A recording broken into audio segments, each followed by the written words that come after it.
Baik, bismillahirrahmanirrahim. Assalamualaikum warahmatullahi wabarakatuh. Baik, kami dari Kumpulan 1, kami akan membentangkan tajuk mengenai tanggungjawab individu dalam menangani penyebaran berita palsu dalam media sosial. So, pertama sekali, dalam zaman sekarang ni, zaman madadi kita, media sosial ni menjadi platform yang penting atau platform utama untuk kita memberi maklumat atau berita-berita mengenai isu semasa. Tapi ramai orang salah guna mengenai perkara begitu dengan cara diorang menyebarkan berita palsu. So saya akan cerita mengenai cara untuk individu macam mana mengelakkan dari penyebaran berita palsu. So pertama, individu perlu melakukan penyelidikan mengenai dengan berita yang mereka dapat. Sebagai contoh, berita mengenai isu semasa mengenai dengan negara. Mereka mengatakan negara akan mengalami masalah, tapi tanpa bukti yang kukuh. Mereka hanya mengatakan dengan kosong, dengan cara pemikiran mereka. Itu dikira sebagai menyebarkan berita palsu, dan perkara itu boleh mendatangkan efek kepada seluruh rakyat dan juga kerajaan yang mentadbir. Dia akan menjadi satu beban kepada mereka. So dalam media sosial ni juga ada pelibatan masyarakat. Pelibatan masyarakat ni sangatlah penting kerana masyarakat dia perlu mempelajari cara mengenangi masalah ini. Sebagai contoh, mereka tidak senang percaya dengan berita-berita yang orang kata tanpa usus lidik dan sangatlah susah untuk dipercaya. Tapi mereka dapat mentafsir benda tu dengan cara mereka tahu bahawa ini adalah berita palsu, dan mereka tahu cara untuk mencari bukti bahawa berita tersebut merupakan sahih atau tidak. Media sosial ni juga merupakan satu platform untuk netizen menyuarakan pendapat mereka. Sebagai contoh yang dekat, kita boleh kaitkan dalam politik. Individu dorang, netizen dorang mempunyai pendapat mereka sendiri mengenai dengan parti yang mereka minat atau cara pentadbiran yang mereka minat. Itu sebagai contoh yang dekat yang kita boleh nampak. So dengan begitu kita boleh menjaga kestabilan media sosial,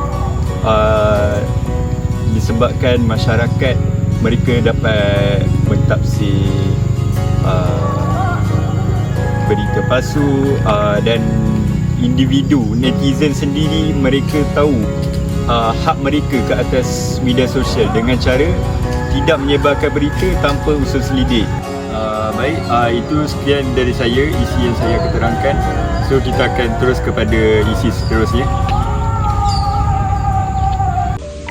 Seterusnya, alat penyelesaian masalah dalam memutuskan masalah. Yang pertama, kebebasan bersuara sebagai netizen. Menyelesaikan permasalahan tentang kebebasan bersuara di media sosial memerlukan kerjasama dari berbagai pihak, termasuk individu, perusahaan, media sosial, pemerintah dan masyarakat umum. Pendidikan dan kesedaran dalam kalangan masyarakat perlu diterapkan sejak kecil. Yang kedua, penyalahgunaan media sosial dalam kalangan kanak-kanak. Menurut pakar perunding kanan berpsikatri Universiti Malaya UM, Prof. Madya Dr. Amir Siddiq Amir Nordin berkata, semua pihak perlu sentiasa berwaspada ketika menggunakan media sosial, dan perkara ini tentunya lebih membimbangkan bagi kanak-kanak. Kanak-kanak tidak perlu memiliki akaun, malah sepatutnya tidak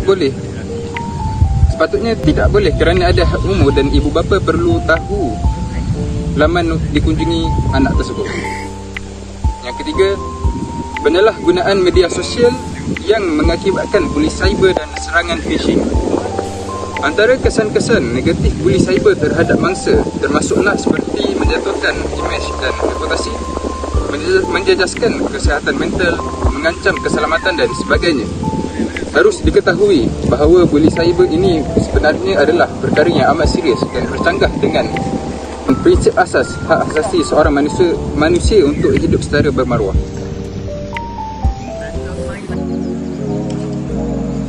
Sekejap.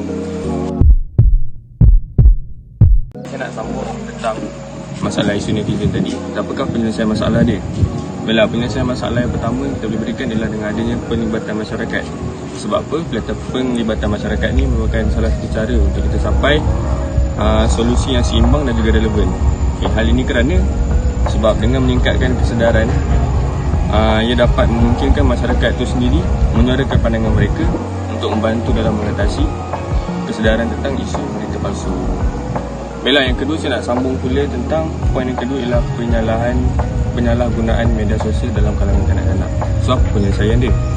So, penyelesaian yang paling mudah ialah ibu bapa kita sendiri perlu memainkan peranan yang penting sebagai pendidik dan juga penyedar. So, apa yang boleh dilakukan iaitu ibu bapa boleh melakukan diskusi terbuka dengan anak mereka untuk mereka